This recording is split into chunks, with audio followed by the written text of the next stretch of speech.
Good evening, gentle listener, and welcome back to Evelina, part 4. Thank you all again for your lovely comments on previous episodes, and I hope you enjoy this one as much, if not more. Will Evelina's troubles ever cease? I hope not, for it would be a very tedious book if they did. Well, I am here tonight with lemon and ginger tea in a very appropriate mug, and in fact some homemade scones as well. Got to use up that milk. Anyway, we left Evelina having had a rather disastrous ball where she met a fop, whose name we don't yet know, and a rather charming young man of about 26 called Lord Orville. She will meet another major character in this episode, or two in fact, and yet again endured deep levels of mortification while enjoying London high society. We begin. Letter the 12th. Evelina in continuation. Tuesday, 5th April. There is to be no end to the troubles of last night. I have this moment, between persuasion and laughter, gathered from Maria the most curious dialogue that ever I heard. You will at first be startled at my vanity, but my dear sir, have patience. It must have passed while I was sitting with Mrs. Mervyn in the card-room. Maria was taking some refreshment, and saw Lord Orville advancing for the same purpose himself. But he did not know her, though she immediately recollected him. Presently after, a very gay-looking man, stepping hastily up to him, cried, "Why, my lord, what have you done with your lovely partner?" "Nothing," answered Lord Orville with a smile and a shrug. "By Jove," cried the man, "she is the most beautiful creature I ever saw in my life." Lord Orville, as well he might, laughed, but answered, "Yes, a pretty modest-looking girl." "Oh, my lord," cried the madman, "she is an angel." "A silent one," returned he. "Why, ay, my lord, how stands she as to that? She looks all intelligence and expression." "A poor weak girl," answered Lord Orville, shaking his head. "By Jove," cried the other, "I am glad to hear it." At that moment, the same odious creature who had been my former tormentor joined them. Addressing Lord Orville with great respect, he said, "I beg pardon, my lord, if I was, as I fear might be the case, rather too severe in my censure of the lady who is honoured with your protection. But, my lord, ill-breeding is apt to provoke a man." "Ill-breeding!" cried my unknown champion.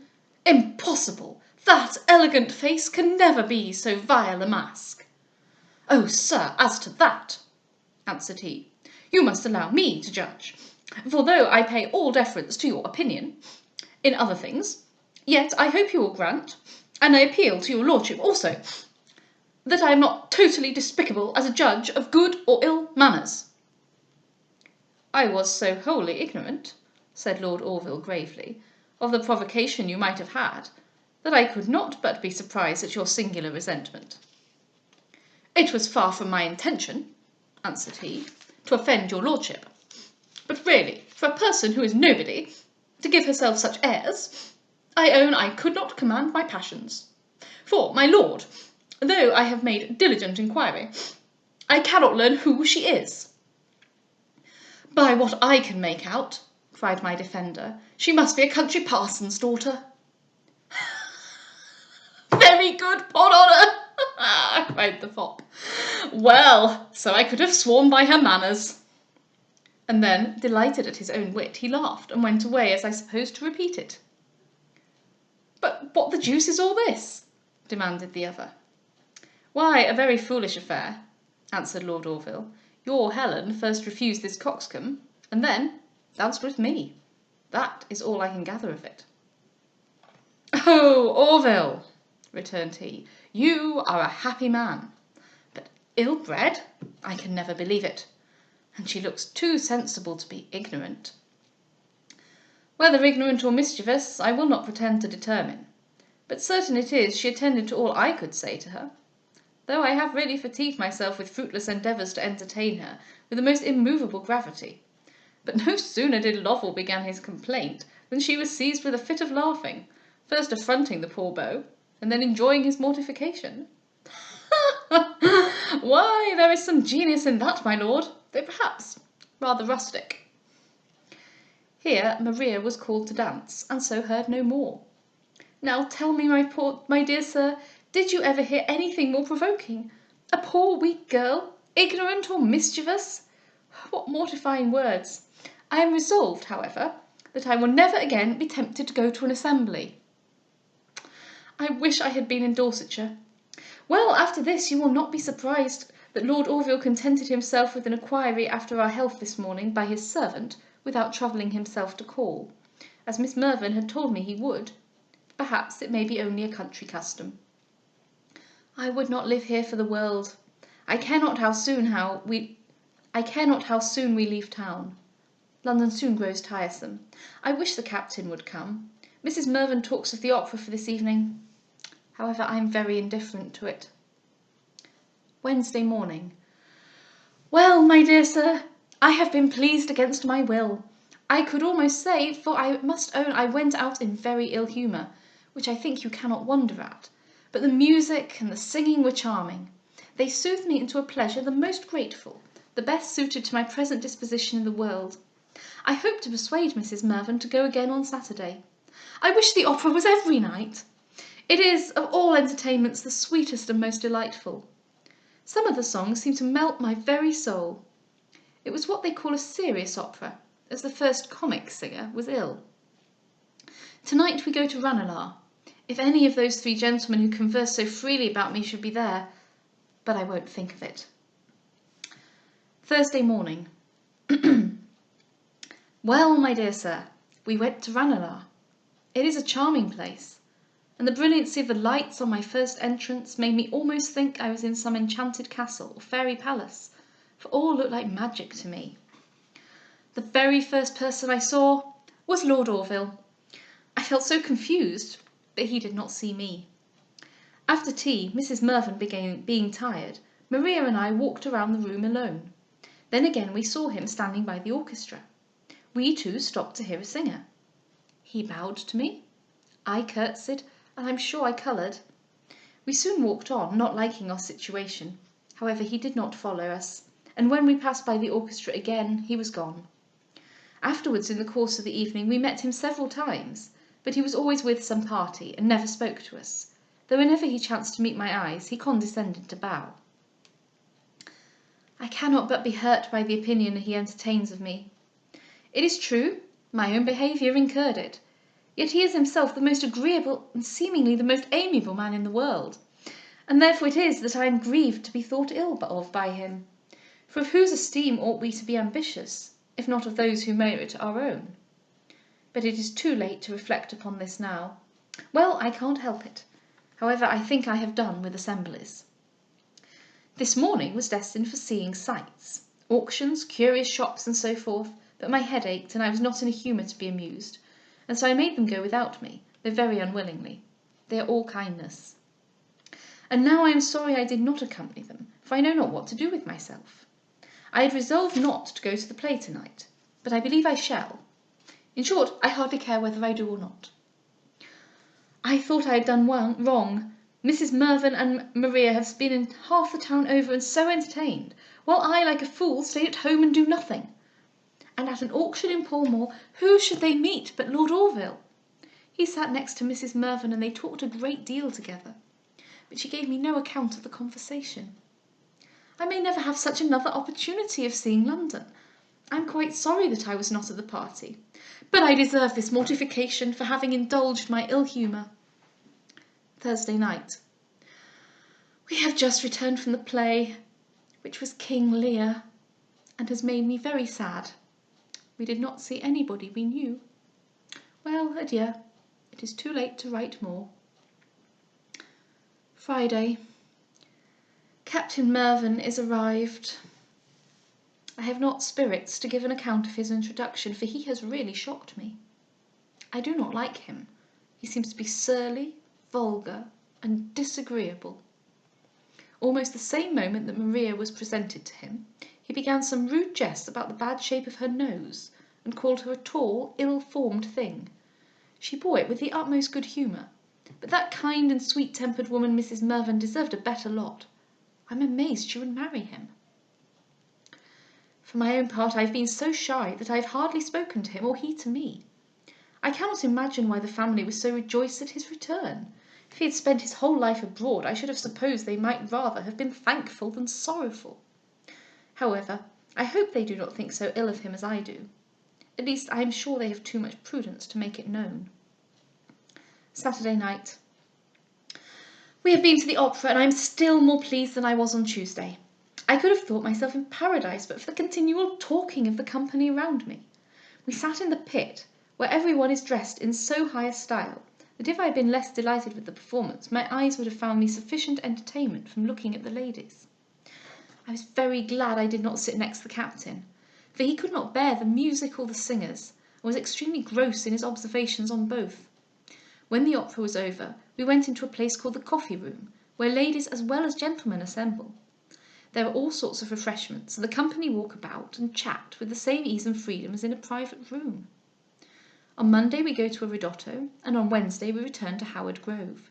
The captain says he won't stay here to be smoked with filth any longer, but having been 7 years smoked with a burning sun, he will retire to the country and sink into a fair-weather chap. Adieu, my dear sir. Letter the 13th. Evelina in continuation. Tuesday, 12th April. My dear sir, we came home from the ridotto so late, or rather so early, that it was not possible for me to write. Indeed, we did not go, you'll be frightened to hear it, till past 11 o'clock, but nobody does. A terrible reverse of the order of nature, we sleep with the sun and wake with the moon. The room was very magnificent. The lights and decorations were brilliant, and the company gay and splendid. But I should have told you that I made many objections to being of the party, according to the resolution I had formed. However, Maria laughed me out of my scruples, and so once again I went to an assembly. Miss Mervyn danced a minuet, but I had not courage to follow her example. In our walks I saw Lord Orville. He was quite alone, but did not observe us. Yet, as he seemed of no party, I thought it was not impossible that he might join us. And though I did not much wish to dance at all, yet, as I was more acquainted with him than with any other person in the room, I must own I could not help thinking it would be infinitely more desirable to dance again with him than with an entire stranger.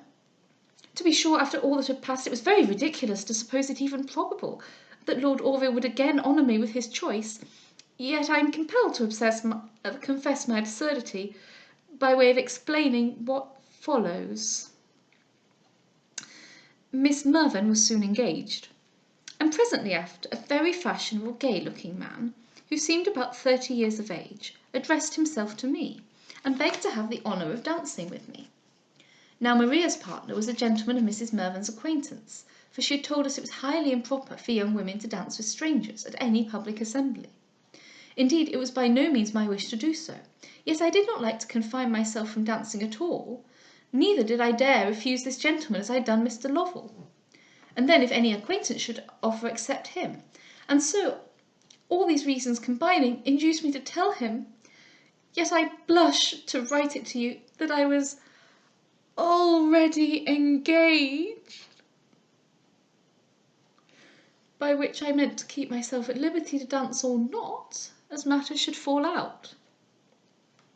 I suppose my consciousness betrayed my artifice, for he looked at me as if incredulous, and instead of being satisfied with my answer and leaving me according to my expectation, he walked by my side, and with the greatest ease imaginable began a conversation, in the free style which only belongs to old and intimate acquaintance.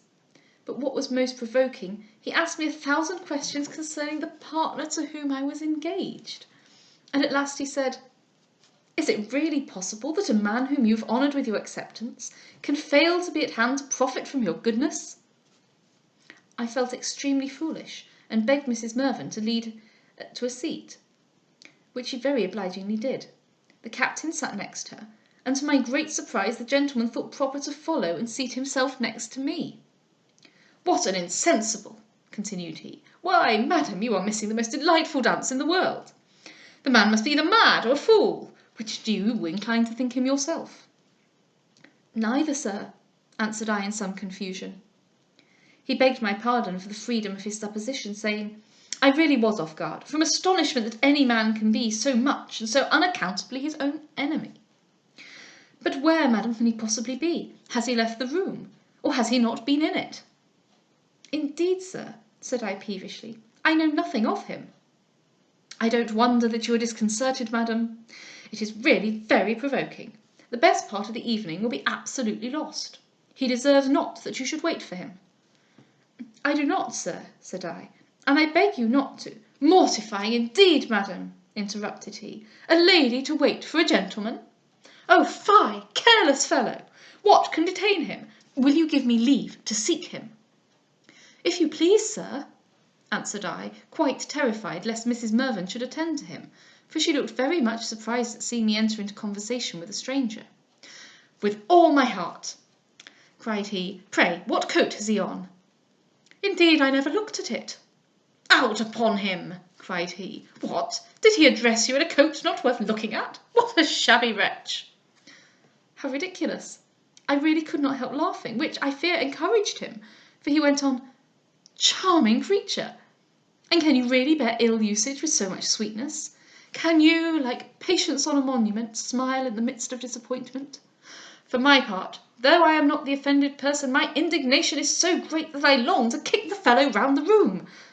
Unless, indeed," hesitating and looking earnestly at me, "unless, indeed, it is a partner of your own creating." I was dreadfully abashed and could not make any answer. "But no," cried he again and with warmth, "it cannot be that you are so cruel. Softness itself is painted in your eyes. You could not surely have the barbarity so wantonly to trifle with my misery." I turned away from this nonsense with real disgust. Mrs. Mirvan saw my confusion, but was perplexed what to think of it, and I could not explain to her the cause, lest the captain should hear me. I therefore proposed to walk. She consented, and we all rose. But would you believe it? This man had the assurance to rise too and walk close by my side, as if of my party. "Now," cried he, "I hope we shall see this ingrate. Is that he?" pointing to an old man who was lame, "or that?" And in this manner he asked me if whoever was old or ugly in the room. I made no sort of answer, and when he found that I was resolutely silent, and walked on as much as I could without observing him, he suddenly stamped his foot and cried out in a passion, "Fool! Idiot! Booby!" I turned hastily towards him. "Oh, madam," continued he, "forgive my vehemence, but I am distracted to think there should exist a wretch who can slight a blessing for which I would forfeit my life.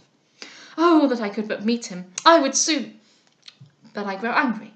Pardon me, madam, my passions are violent, and your injuries affect me." I began to apprehend he was a madman, and stared at him with the utmost astonishment. "I see you are moved, madam," said he. "Generous creature! But don't be alarmed. I am cool again. I am indeed. Upon my soul, I am. I entreat you, most lovely of mortals, I entreat you to be easy." "Indeed, sir," said I very seriously, "I must insist upon you leaving me. You are quite a stranger to me, and I am both unused and averse to your language and your manners." This seemed to have some effect on him. He made me a low bow, begged my pardon, and vowed he would not for the world offend me. "Then, sir, you must leave me," cried I. "I am gone, madam, I am gone," with a most tragical air, and he marched away, a quick pace, out of sight in a moment. But before I had time to congratulate myself, he was again at my elbow. "And could you really let me go and not be sorry? Can you see me suffer torments inexpressible, and yet retain all your favour for that miscreant who flies you? Ungrateful puppy! I could bastinado him!" "For heaven's sake, my dear," cried Mrs. Mirvan, "who is he talking of?" "Indeed, I do not know, madam," said I, "but I wish he would leave me." "What's all that there?" cried the captain. The man made a low bow, and said, "Only, sir, a slight objection which this young lady makes to dancing with me, and which I am honouring to obviate. I shall think myself greatly honoured if you will intercede for me." "That lady, sir," said the captain coldly, is her own mistress."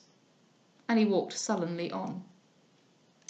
"You, madam," said the man, who looked delighted, to Mrs. Mervyn, "you, I hope, will have the goodness to speak for me." "Sir," answered she gravely, "I have not the pleasure of being acquainted with you." "I hope when you have, ma'am," cried he, undaunted, "you will honour me with your approbation. But, while I am yet unknown to you, it would be truly generous in you to countenance me, and I flatter myself, madam, that you will not have cause to repent it."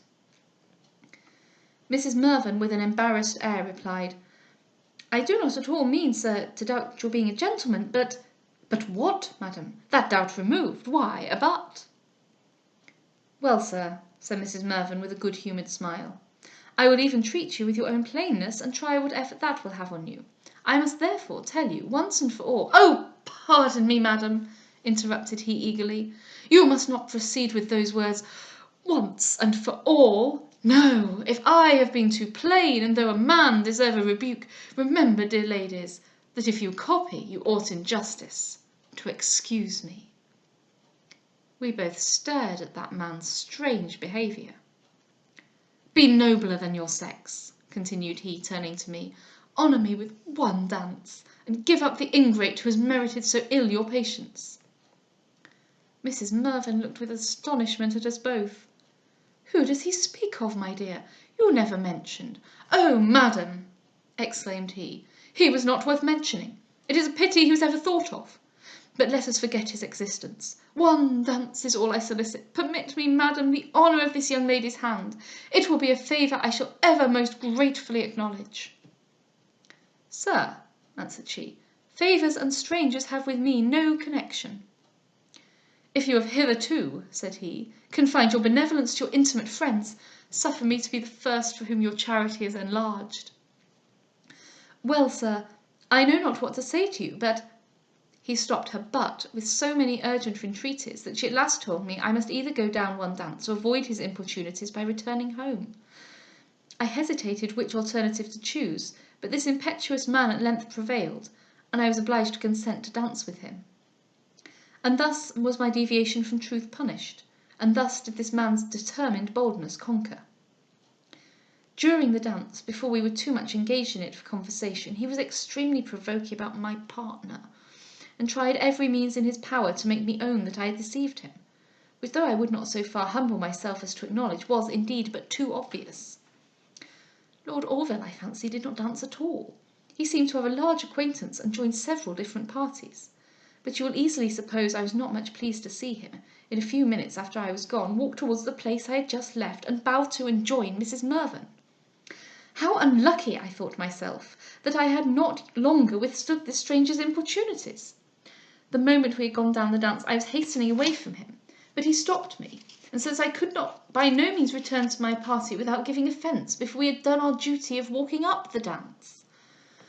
As I know nothing at all of these rules and customs, I was obliged to submit to his directions, but I fancy I looked rather uneasy, for he took notice of my inattention, saying in his free way, "Whence that anxiety? Why are those lovely eyes perpetually averted?"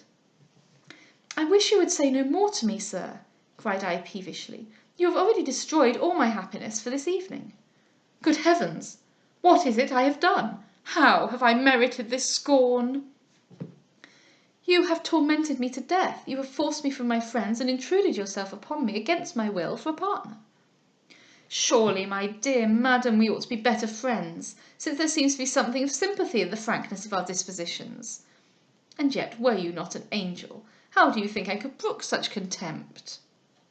"If I have offended you," cried I, "you have but to leave me, and oh, how I wish you would!" "My dear creature," said he, half laughing, "why, where could you be educated?" "Where I most sincerely wish I now was." "How conscious you must be, or beautiful that you are, that those charming airs seem only to heighten the bloom of your complexion."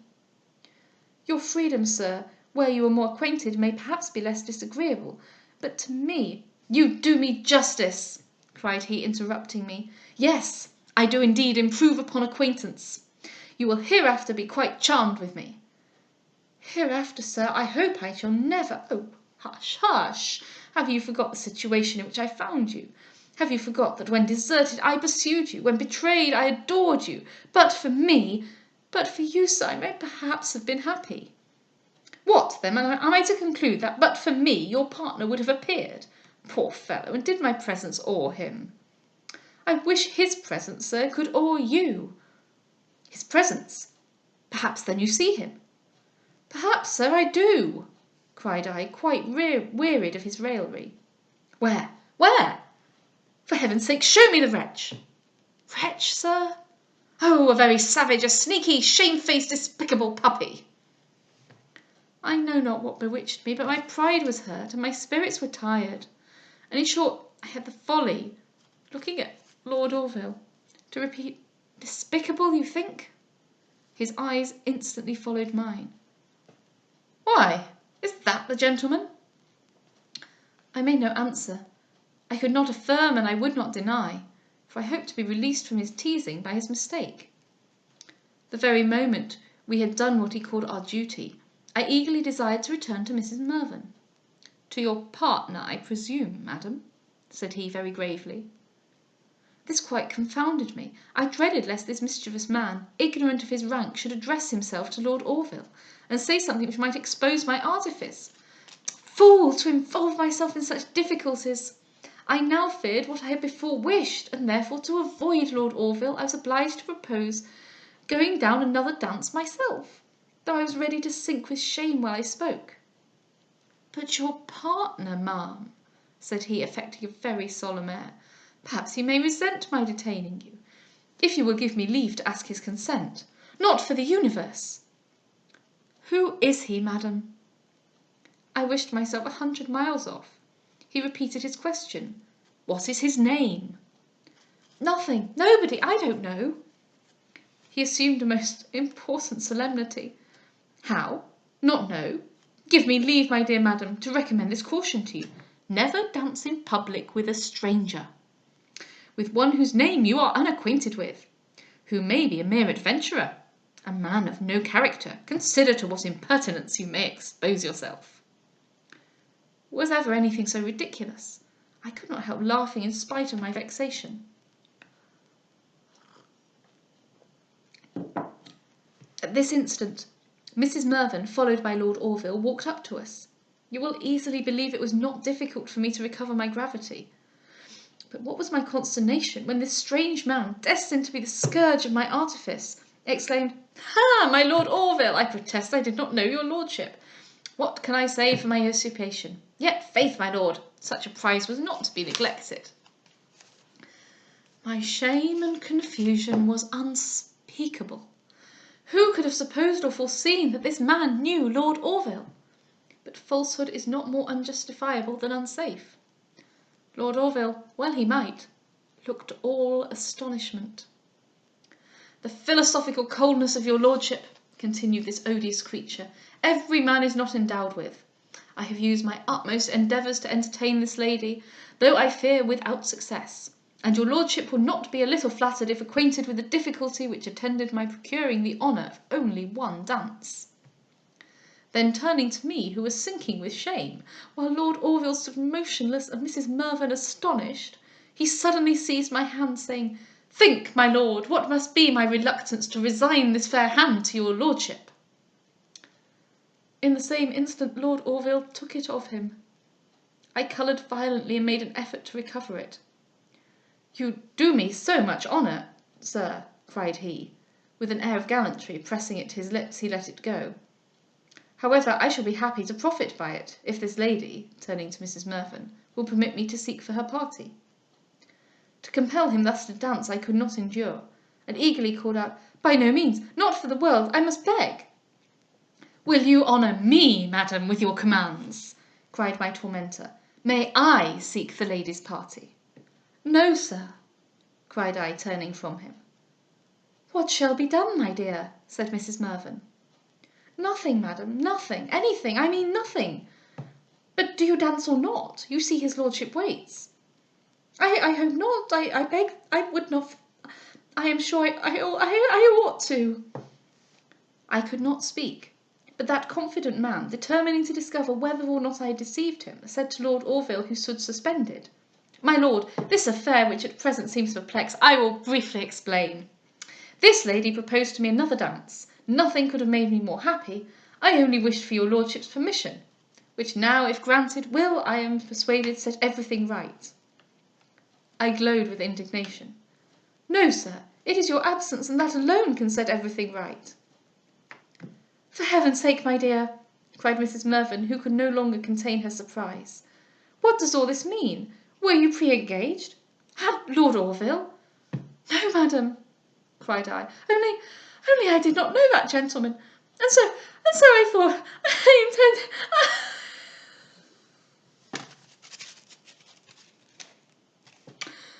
Overpowered by all that had passed, I had not strength to make my mortifying explanation. My spirits quite failed me, and I burst into tears. They all seemed shocked and amazed. What is the matter, my dearest love? Cried Mrs. Mervyn, with the kindest concern. What have I done? Exclaimed my evil genius, and ran officiously for a glass of water. However, a hint was sufficient for Lord Orville, who comprehended all I would have explained. He immediately led me to a seat, and said in a low voice, Be not distressed, I beseech you. I shall ever think my name honoured by your making use of it. This politeness relieved me. A general murmur had alarmed Miss Mervyn, who flew instantly to me, while Lord Orville, the moment Mrs. Mervyn had taken the water, led my tormentor away. For heaven's sake, dear madam, cried I, let me go home. Indeed, I cannot stay here any longer. Let us all go, cried my kind Maria. But the captain, what will he say? I had better go home in a chair. Mrs. Mervyn consented, and I rose to depart. Lord Orville and that man both came to me. The first, with an attention I but ill merited from him, led me to a chair, while the other followed, pestering me with apologies. I wished to have made mine to Lord Orville, but was too much ashamed. It was about 1 o'clock. Mrs. Mervyn's servant saw me home. And now, what again shall ever tempt me to an assembly? I dread to hear what you will think of me, my most dear and honoured sir. You will need your utmost partiality to receive me without displeasure. This morning Lord Orville has sent to inquire after our healths, and Sir Clement Willoughby, for that I find is the name of my persecutor, has called, but I would not go downstairs till he was gone. And now, my dear sir, I can somewhat account for the strange, provoking, and ridiculous conduct of this Sir Clement last night. For Miss Mervyn says he is the very man with whom she heard Lord Orville conversing at Mrs. Stanley's, when I was spoken of in so mortifying a manner. He was pleased to say he was glad to hear I was a fool, and therefore I supposed he concluded he might talk as much nonsense as he pleased to me. However, I am very indifferent as to his opinion, but for Lord Orville, if then he thought me an idiot, now I am sure he must suppose me both bold and presuming. Make use of his name, what impertinence! He can never know how it happened. He can only imagine it was from an excess of vanity. Well, however, I shall leave this bad city tomorrow, and never again will I enter it. The captain intends to take us tonight to the Fantoccini. I cannot bear that captain. I can give you no idea how gross he is.